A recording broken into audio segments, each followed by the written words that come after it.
de Miami, en Estados Unidos. Roberto. Thank you, Paolo. Gracias, Paolo. Gracias por invitarme de aquí a hablar. Y tenía la charla preparada todo para hablar en inglés, porque es mucho más fácil para mí hablar en inglés que hablar en español. Pero voy a tratar. Las diapositivas van a estar todas en inglés, pero voy a hablar en español de vez en cuando. La razón para mí es que yo pienso en inglés, así que algunas veces me va a demorar un poquito en encontrar exactamente la mejor manera de decir algo. Lo que vamos a estar discutiendo hoy, tenemos varios objetivos. Uno es discutir una manera de mirar neurodesarrollos en el cerebro, no simplemente a lo mejor de una manera clásica, pero pensar en una manera diferente. Segundo, es coger el autismo y empezar a desmantelarlo, a desconstruirlo, ¿no? Quitarlo las partes. ¿Qué es el autismo? De verdad, al nivel más central. Y tercero, vamos a ver cómo epilepsia también es un desorden, como hemos oído ya la doctora Coe habló de esto, hablando como epilepsia como un desorden de neurodesarrollo. A mí siempre me gusta empezar, cuando doy charlas, con algo que mi profesora, la doctora Rappin, que oímos, falleció este año y acabamos de tener su memorial este último viernes en Nueva York.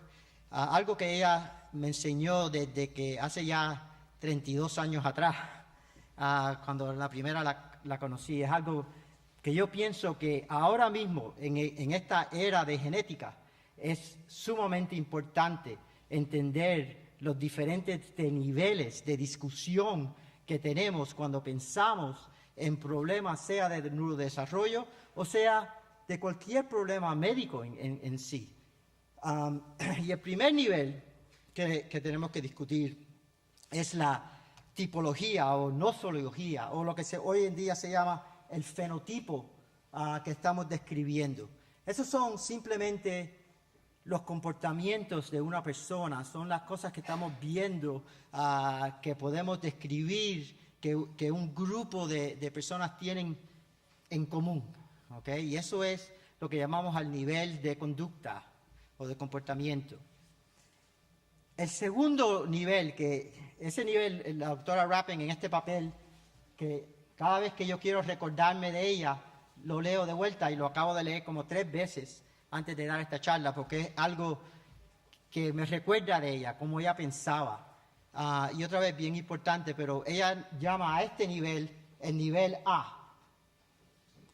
Y entonces ella habla de este nivel como el nivel C, que es el nivel de la causa, de por qué algo está causando. Y las causas, la etiología, como hemos oído de muchos problemas, sea la epilepsia o sea el autismo, porque en el autismo empezamos a hablar de genética, la misma genética que se está describiendo en epilepsia, la estuvimos hablando de autismo ya, llevamos por lo menos 10, 15 años hablando de la genética, de los factores de riesgo para el espectro de autismo.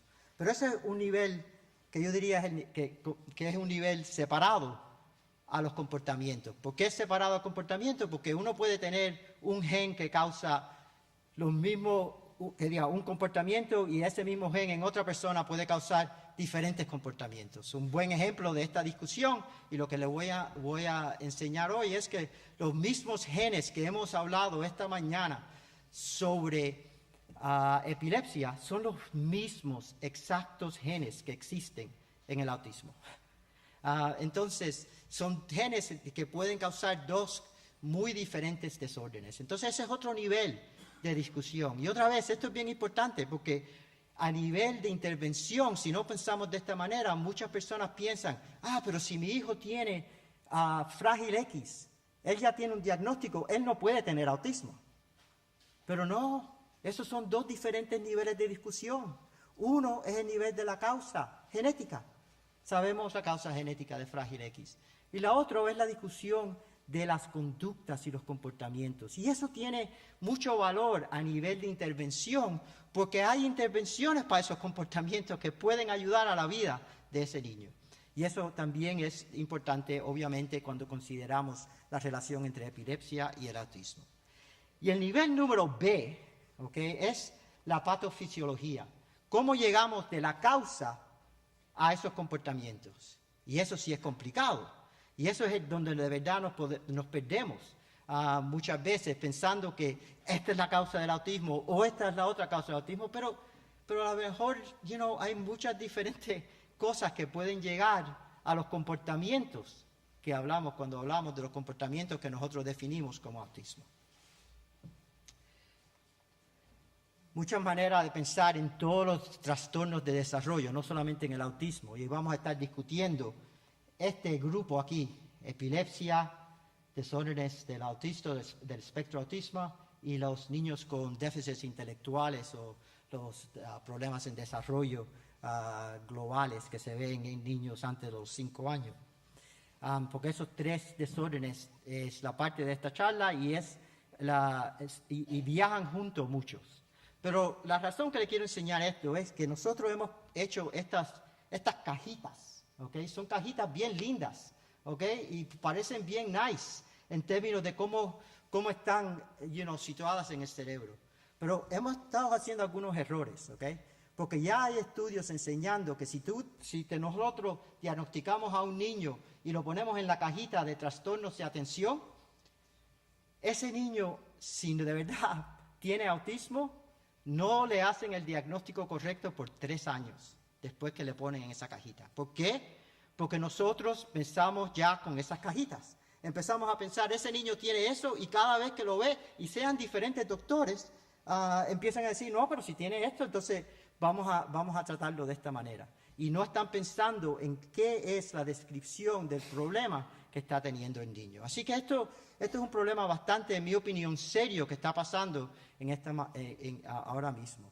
Segundo, cuando uno piensa en tratamiento, un buen ejemplo es el síndrome de Tourette, que se define teniendo tics verbales y tics motores, pero de verdad, cuando vemos clínicamente a los niños con Tourette, ¿qué vemos? Vemos niños con muchos problemas obsesivos, compulsivos, con mucha ansiedad. Y ese es el problema que de verdad tenemos que tratar mucho más que los tics, ¿right?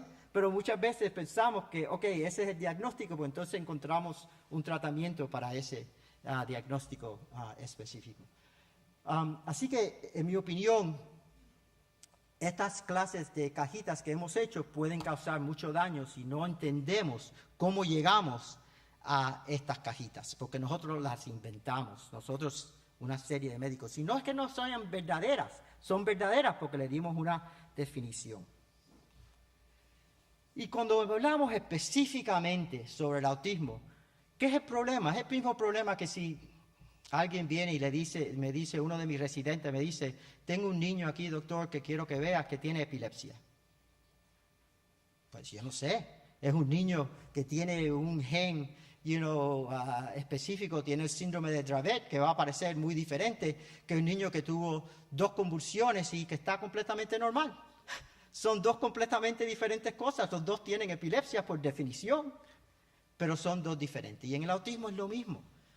El autismo se lo podemos definir, pero otra vez hay un espectro tan grande que nos perdemos cuando usamos la palabra simplemente sin describir el grupo específico que estamos describiendo con más características. Y también a otro nivel, al nivel de los padres, esto causa mucha confusión. Porque un niño que tiene autismo y epilepsia y déficits intelectuales requiere un tratamiento muy diferente a una persona que está en la universidad y que simplemente tiene unos intereses bien restrictivos y problemas sociales, pero que tiene una inteligencia sumamente buena, no social. Entonces, eso hace difícil entender cómo podemos hablar de esto como una entidad específica.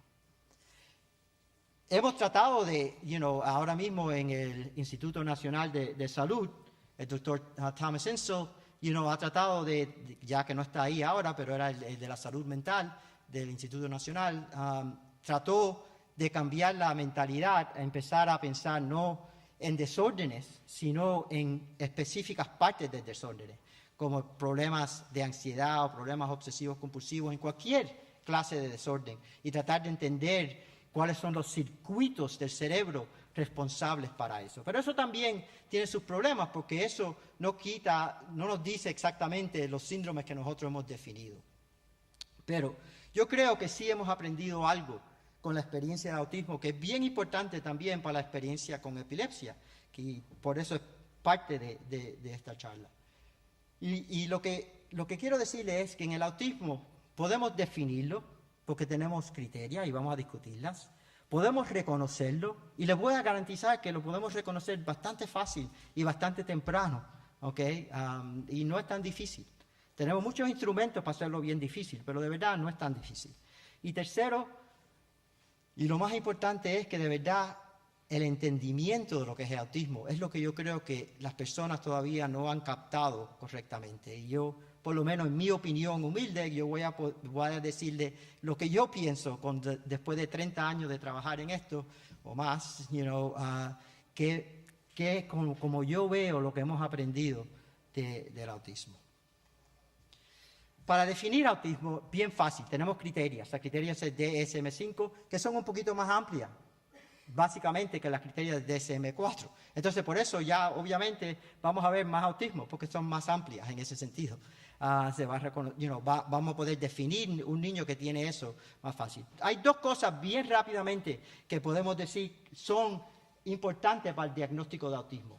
Son déficits en comunicación social, en interacción social, en el sistema social. Y esa parte es lo que vamos a pasarnos mucho tiempo discutiendo, porque al fin del día lo que separa autismo de todos los otros desórdenes de desarrollo es la habilidad social cognitiva. Y segundo, la segunda cosa que necesita son tener patrones restrictivos y repetitivos, o intereses restrictivos y repetitivos. Y eso es algo que yo pienso simplemente está viajando con la parte social por los circuitos del cerebro afectados y no es esencialmente al centro del autismo. Pero hay otras dos cosas que yo quiero que ustedes miren. Uno es, obviamente, con cualquier desorden de desarrollo, tiene que causar un impairment, un problema en la parte social, ocupacional o en otro problema de función. Yo le digo a muchas personas, padres, que me vienen con un niño que está teniendo problemas sociales a lo mejor o que están preocupados del diagnóstico de autismo, porque hoy en día hay tanto conocimiento sobre autismo. Yo le digo, pero el problema social está causando un problema, porque yo tengo amigos que no son tan sociales, y pueden estar bastante bien, right?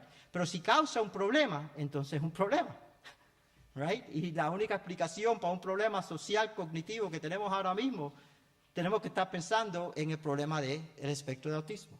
Y la otra parte de la criteria que yo creo que las personas no se dan cuenta es que en el pasado decíamos que en el autismo lo tenías que definir antes de los 36 meses. Pero de verdad, todos nosotros que trabajábamos en autismo reconocíamos que muchos niños no tenían síntomas que podíamos ver claramente antes de los 36 meses. ¿Por qué? Porque eran tan inteligentes a un nivel no social, a la cognición no social, que podían aprender el mundo social usando esa clase de inteligencia.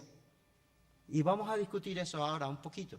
Entonces, en las nuevas criterias dice, ok, si ves a un niño que está teniendo un problema social, es a lo mejor que es tan inteligente que te pudo engañar, y puedes usar el diagnóstico, si es apropiado. ¿Cómo podemos reconocerlo? Es fácil reconocer el autismo. La cosa que yo creo que tenemos que empezar a entender es cómo trabaja el desarrollo en general. ¿Sabe? Esto es algo que es fundamental, tenemos que como neurólogos empezar a enseñarle, yo lo estoy enseñando a mis residentes, ¿ok? En el primer año de vida, 0 a 12 meses, ¿qué nos preocupamos? El sistema motor, ¿ok? El sistema motor es lo más importante y vemos desórdenes del sistema motor. En el segundo año de vida, todo el mundo se cree que el lenguaje es lo importante. No es el lenguaje que es lo importante. Lo que es importante es la parte social cognitiva, es toda la parte preverbal que pasa durante los 12 meses hasta los 24 meses, ¿ok?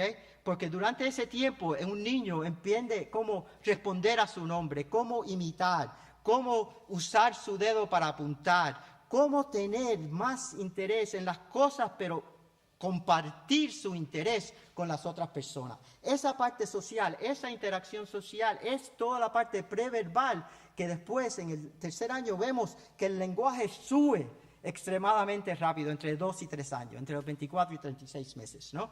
Porque a los 24 meses algunos niños pueden tener 20 palabras y si lees todos los libros de desarrollo dicen, eso está bien, y es verdad, eso está bien.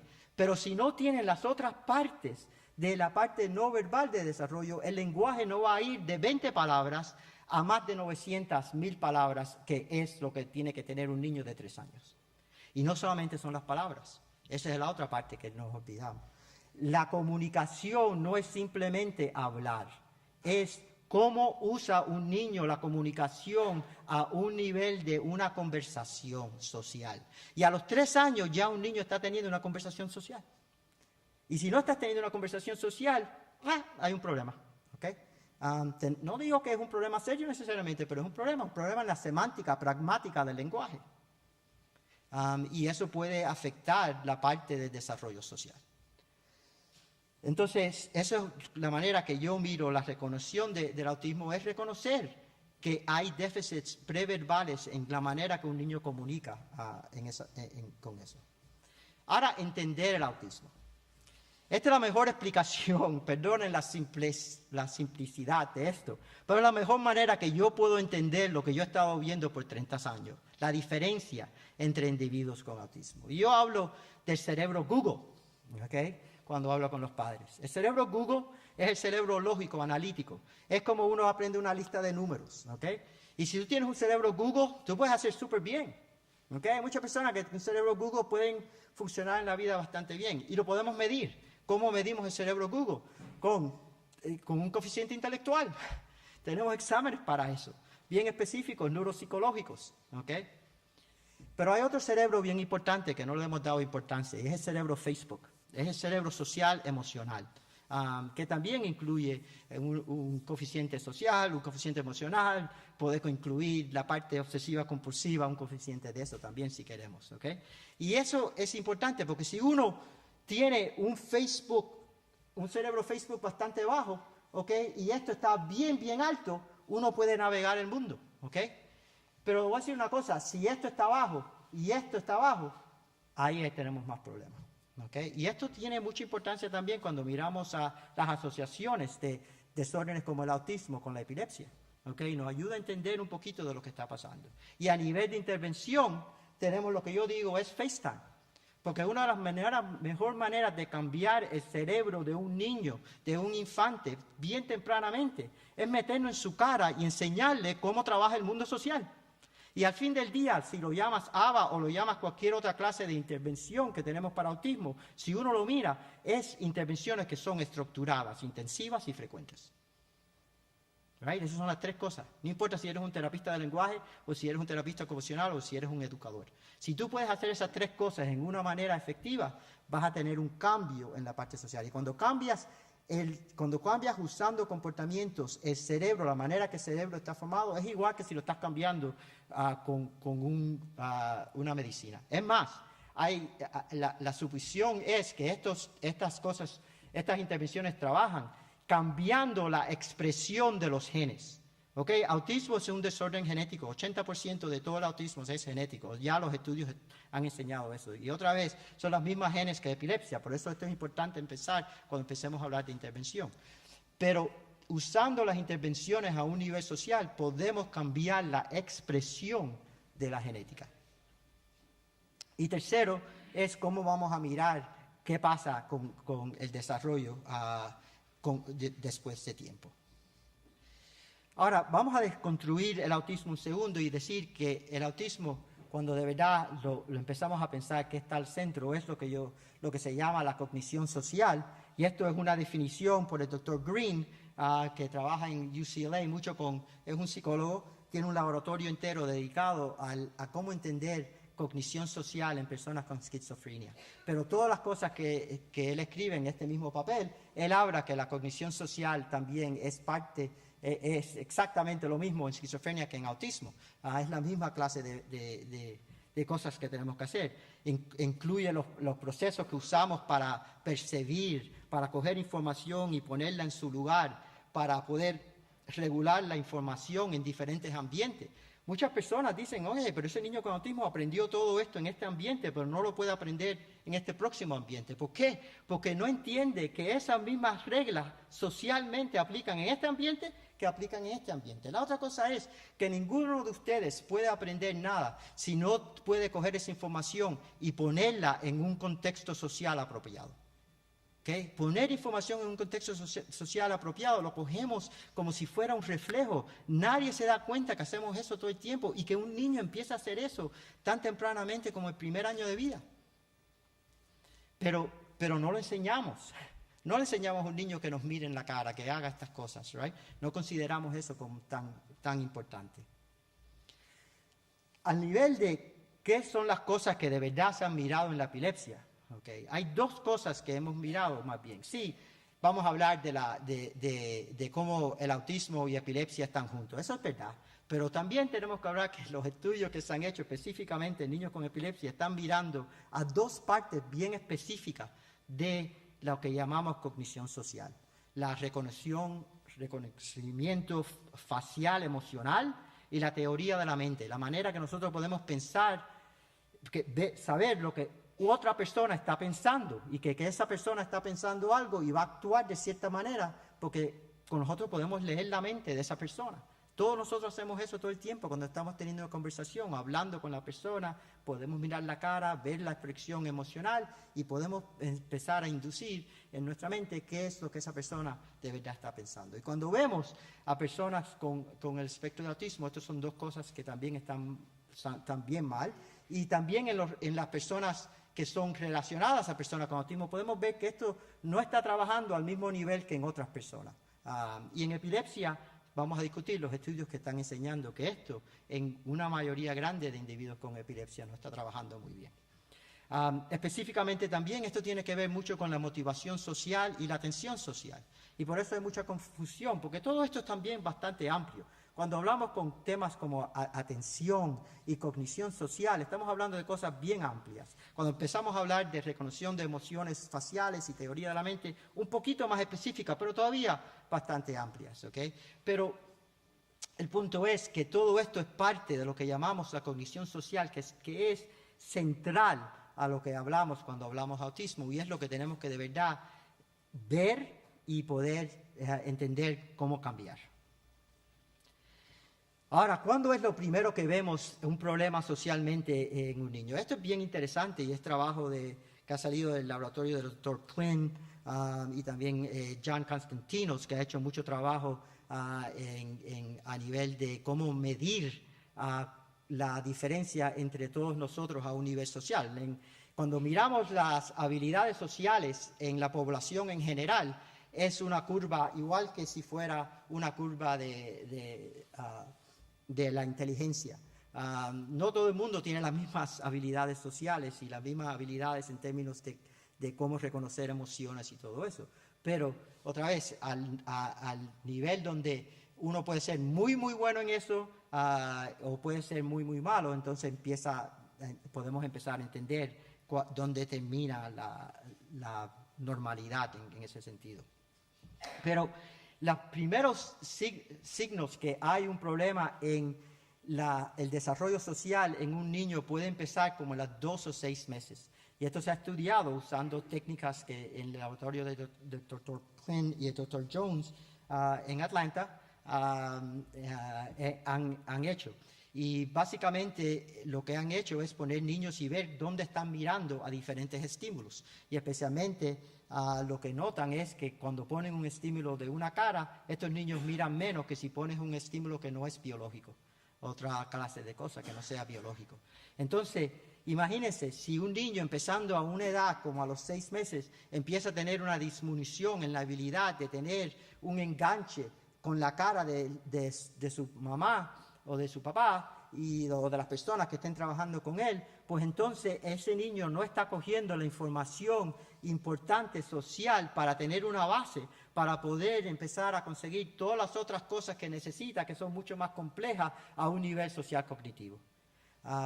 Y la cosa interesante es que cuando hablamos de genética, sí hay muchos genes, hay más de 300, 500 genes que sabemos que te ponen a riesgo para el espectro de autismo. Pero más interesante es cuando estamos viendo que el enganche social visual que tenemos todos está bajo influencia genética.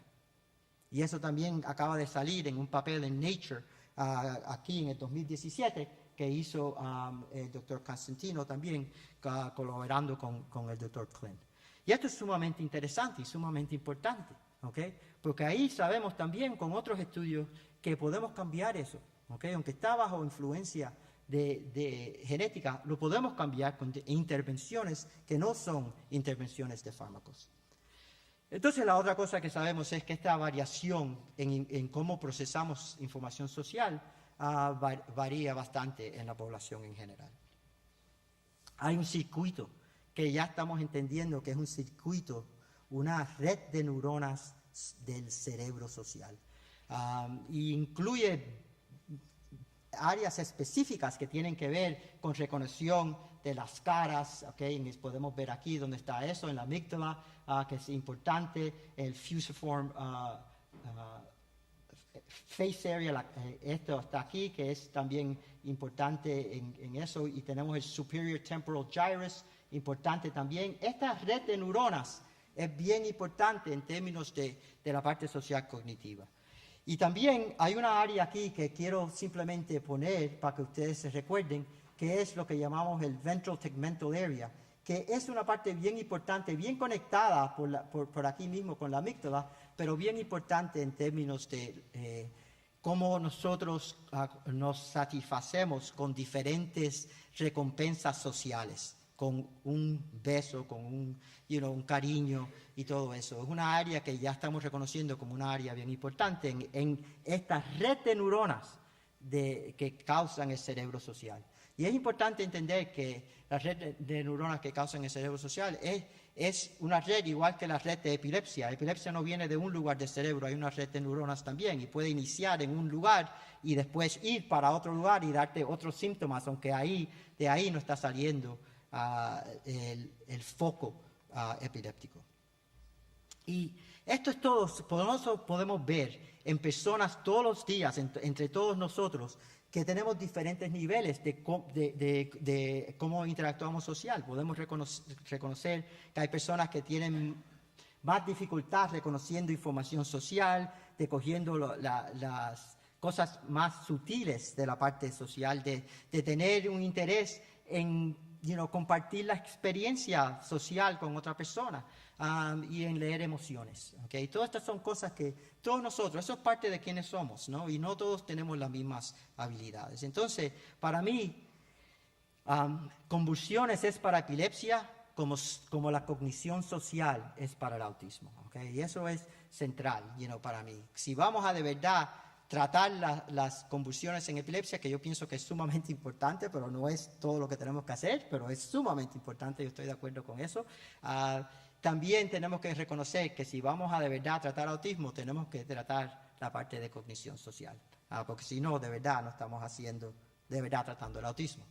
Ahora simplemente rápidamente mirar la epilepsia como un desorden de desarrollo. Y lo digo rápidamente porque ya la doctora Coe y otros han enseñado que en la epilepsia sabemos que hay muchos problemas neuropsicológicos en términos de aprendizaje, de comportamientos, de déficit de atención, de ansiedad, de obsesivo compulsivo, que están presentes antes de la epilepsia. Quiere decir que ya estaban ahí. No es que la epilepsia necesariamente la causó. Y la doctora Coe mencionó a la doctora Berg. Interesantemente, históricamente, quiero simplemente comentar que la doctora Berg era un fellow en epidemiología en Albert Einstein. Cuando yo era un fellow en neurofisiología, aprendiendo a leer electroencefalogramas, ella estaba aprendiendo la epidemiología de convulsiones con el doctor Chinari, empezando sus estudios en Einstein. Yo estaba estudiando neurofisiología con el doctor Moshe en epilepsia, pero también haciendo mis investigaciones en autismo por primera vez con la doctora Rapin. Estos fueron los 1980s. Y ella ahora mismo acaba de escribir un fantástico papel que leí ahora antes de venir para acá, y estoy de acuerdo, y la doctora Cole lo mencionó, que va a salir en el seminario de pediatría y neurología, que el doctor Leguido es editor. Y ahí ella habla sobre las epilepsias de los años primarios en los niños, los primeros 3 años de la vida, como parte de un espectro de desarrollo. Pero también hay un psicólogo muy bueno de epilepsia, el doctor Hamstetter, que ha hecho mucho trabajo, un neuropsicólogo, mucho trabajo en epilepsia a un nivel neuropsicológico de Alemania, y él ha escrito un fantástico papel también llamado Epilepsia y Cognición, y que es una dirección bidireccional. Y en ese papel él habla específicamente de la cognición social, bien conscientemente de que ya no podemos hablar de simplemente que epilepsia causa los problemas, sea el autismo, sea de déficit de atención, sea lo que sea. Es más, es que estas dos cosas están viniendo de las dos direcciones, están viniendo juntas, ¿ok? Y una y las dos están trabajando, viniendo de las mismas causas, y son causas muchas veces diferentes. Y también cuando vemos cuando empezamos a mirar los problemas a nivel de epilepsia, este es de un papel que salió del grupo de Ingrid Schaefer en Australia, que ha hecho mucho trabajo con epilepsia, y ella fue la que este grupo hizo este estudio mirando a la función social en personas con epilepsia y enseñando dónde está la red de epilepsia en términos de dónde inician, por ejemplo, en epilepsias temporales, donde inician las convulsiones y donde eso tiene su correlación con la parte social.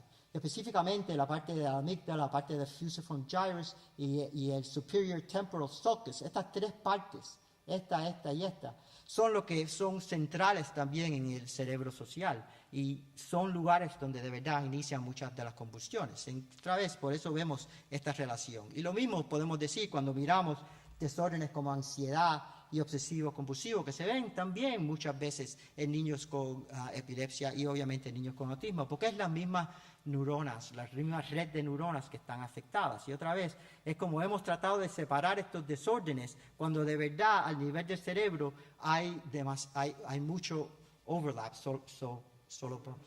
superimposición, solapamiento, de todas estas clases de condiciones. Gracias. Ok, vamos a hablar ahora del objetivo número 2, es cuándo es que la epilepsia se ve más común en niños con autismo, y después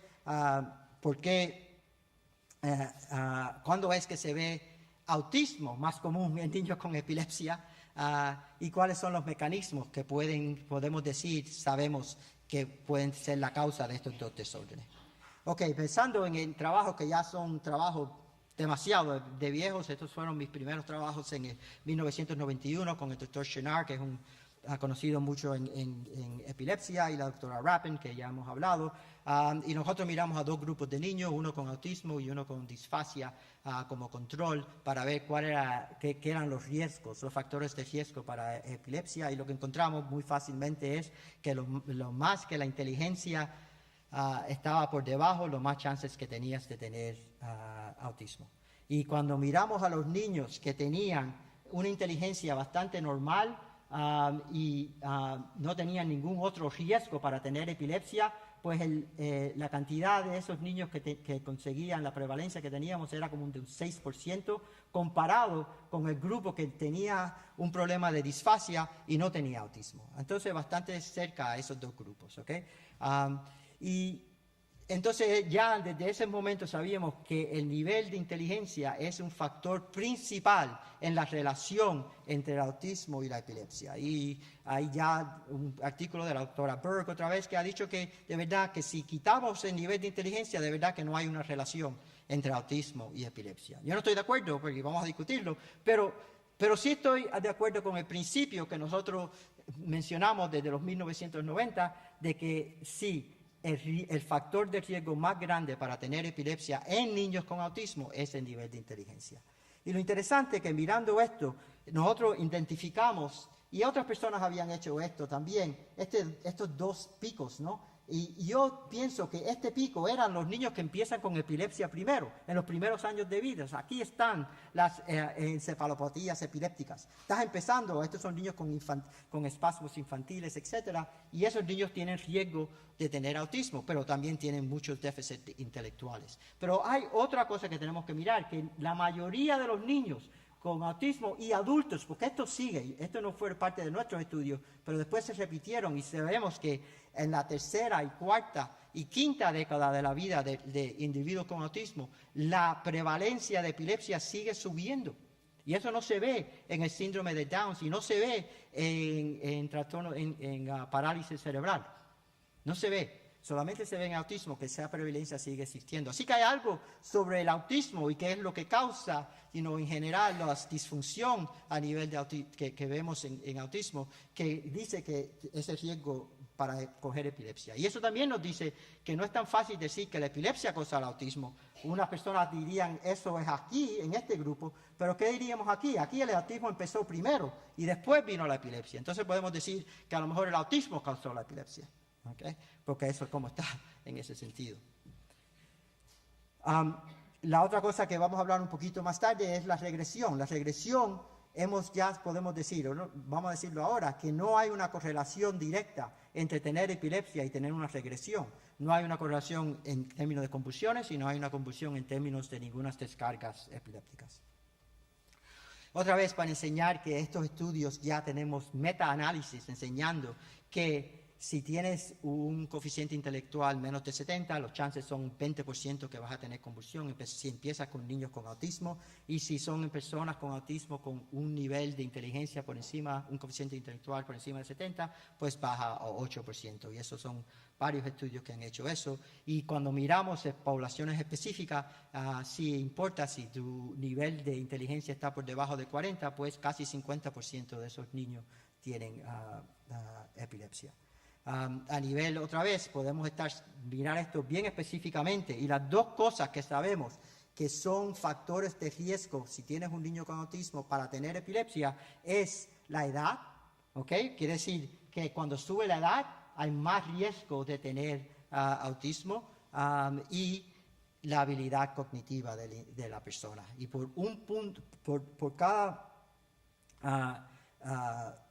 vamos a decir, por niños de más de 10 años que tenían 2.3 veces los chances de estar diagnosticados con epilepsia, y cada división estandarizada, de una división estandarizada en coeficiente intelectual, bajaba los chances de tener epilepsia por un 47%. Así que esas dos cosas, inteligencia y edad, han sido las dos cosas. Las otras cosas como regresión, si eres, varón o hembra, no importa tanto. Esas son las dos cosas que de verdad son los riesgos del niño con autismo.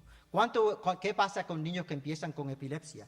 Bueno, esto sí ha sido algo que nadie empezó a mirar hasta como el 2005, cuando salió este primer estudio que encontró que 32% de 97 niños con epilepsia estaban positivos para el autismo.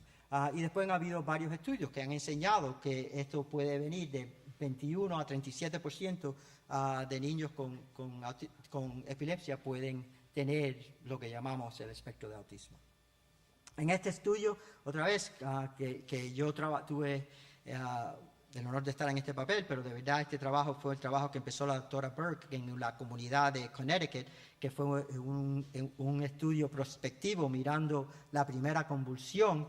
Ella me llamó y me preguntó sobre la idea de ir de vuelta a este grupo de niños que ella tenía, que tenía una población prospectiva en la comunidad de niños con epilepsia, tenía 555 niños, y miramos, porque esa población en Connecticut estaba bien cerca todo estaba parte de Yale University, donde había mucho reconocimiento del autismo hace años atrás. Entonces, muchos de estos niños le habían hecho exámenes sobre autismo, y usando criterios bien estrictas, usando un psiquiatra, la doctora Piliopoulos, que trabajaba con la doctora Berg en Chicago, ella miró todos los records y vio si tenían las criterias para decir que el niño tenía autismo. Y lo que se encontró fue que 5% de todos los niños en una población de comunidad con epilepsia tenían autismo. 10% de los niños si las convulsiones empezaban en los primeros 2 años, 13.8% si el coeficiente intelectual era menos de 80, no menos de 70, menos de 80. Y si tenías un coeficiente intelectual por encima de 80, entonces era un 2%, que hoy en día yo te diría que un 2% es lo que, en los Estados Unidos, por ejemplo, los estudios epidemiológicos cuando se están identificando es 1 en cada 69, así que a lo mejor no mucha diferencia de lo normal. Lo importante para esta charla y en general que sabemos es que los espasmos infantiles, cuando un niño tiene espasmos infantiles, 30% de esos niños tienen autismo. Y es más alto todavía si está envuelto en la esclerosis tuberosa, que también. Y la edad de cuando empiezan las convulsiones no contribuye. Y otra vez, para dar el punto que sí, cuando uno tiene West Syndrome, el síndrome de West está bien relacionado con el espectro de autismo. Hay varios estudios enseñando esto. Ahora simplemente, y yo sé que el doctor Curatolo va a hablar de esto bien específicamente. Yo solamente tengo 2 diapositivas y es un punto completamente separado de lo que yo creo que va a hablar el doctor Curatolo mañana sobre la esclerosis tuberosa.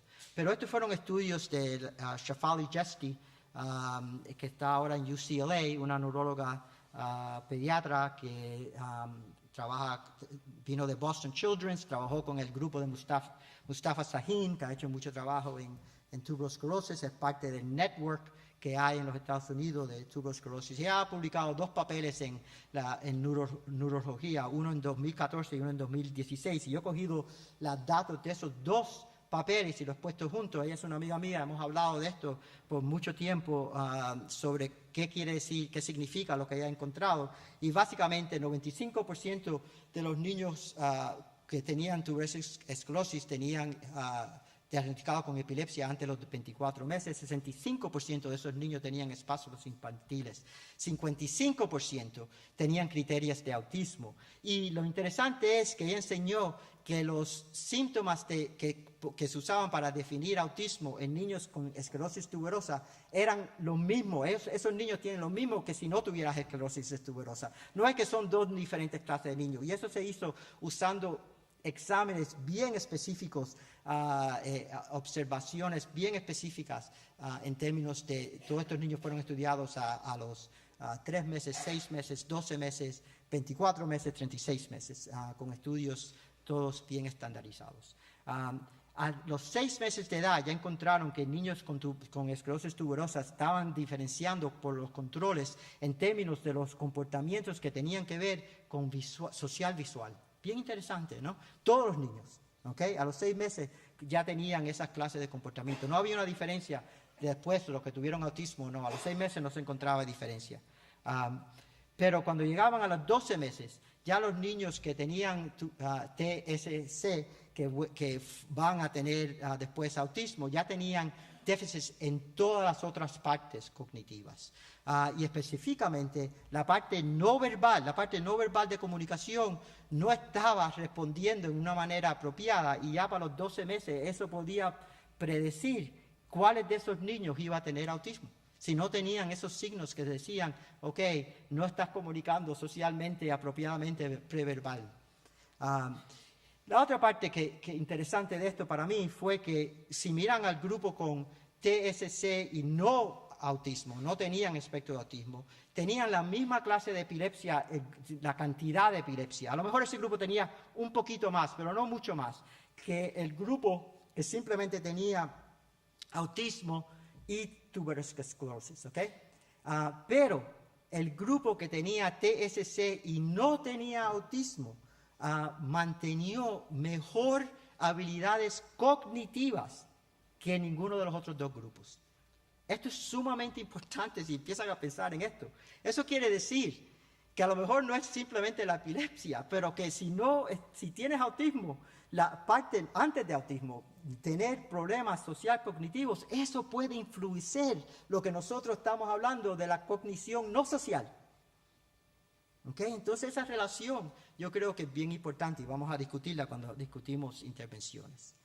La otra cosa que si salimos de los grupos de niños con déficits intelectuales, podemos ver que niños con un coeficiente intelectual más de 85, si uno va a la escuela y mira a estos niños con epilepsia, hay estudios enseñando que estos niños tienen problemas cognitivos, sociales y que tienen problemas en la pragmática, la conversación del lenguaje, también, que es parte de la parte social. Así que no es simplemente tener un déficit intelectual, se ven los déficits sociales. A lo mejor no es autismo, pero son déficits sociales que yo pienso son sumamente importantes reconocer.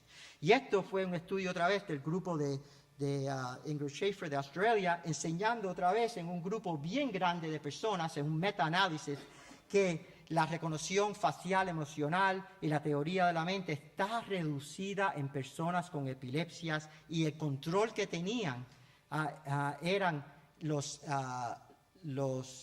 primos y hermanos y padres y madres de personas con autismo. Ese era el control group. Y personas con epilepsia tenían hasta peor parte de lo que llamamos el